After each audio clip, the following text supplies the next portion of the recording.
Our top focus at this hour, in a big breakthrough for Indian farmers, Indian Prime Minister Narendra Modi today announced that the government will repeal the 3 farm laws introduced last year, which sparked massive farmer protests in several states across the country. This decision comes as elections in 2 agricultural-centric states approach. In an address to the nation on the birth anniversary of Guru Nanak, the founder of Sikhism, the Indian Prime Minister first outlined all the steps taken by the Indian government to help the farmers in the country. He then admitted that since the government has failed to make farmers understand the benefits of the new laws, the government has then decided to roll them back. He then told all the farmers who have been camped out at the border of the national capital since November last year to go back home to their families.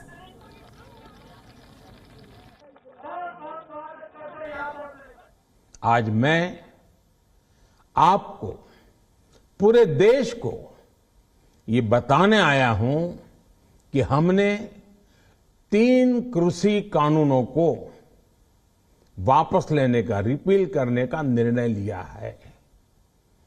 इस महीने के अंत में शुरू होने जा रहे संसद सत्र में, इसी महीने में, हम तीनों कृषि कानूनों को रिपील करने की संवैधानिक प्रक्रिया को पूरा कर देंगे।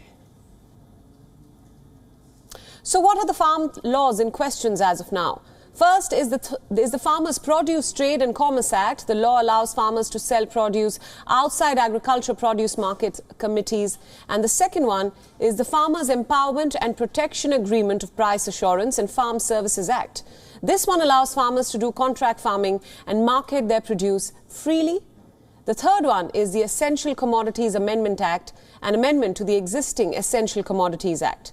The path to this decision has been filled with protests, debates both in Parliament as well as the Supreme Court. In June last year, the Indian government promulgated the 3 farm bills in Parliament. Protests against the proposal erupted. And then on September 25th, an All India Farmers' protest was held. 2 days later, the President gave his nod and the bills became laws.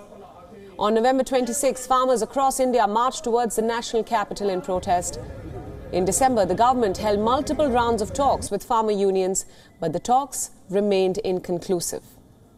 On December 11th, farmer unions moved India's top court against the laws.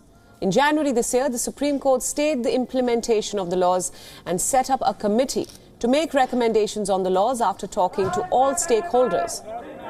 And then on the 6th of March, farmers completed 100 days of a sit-in protest at the borders of the national capital. They have been there now for close to a year, and more than 500 farmers have died.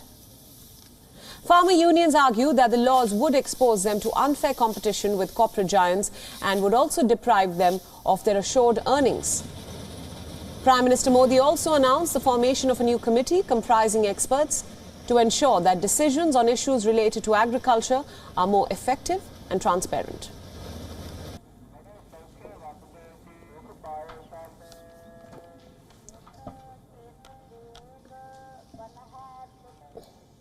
WION World is now available in your country. Download the app now and get all the news updates on the move.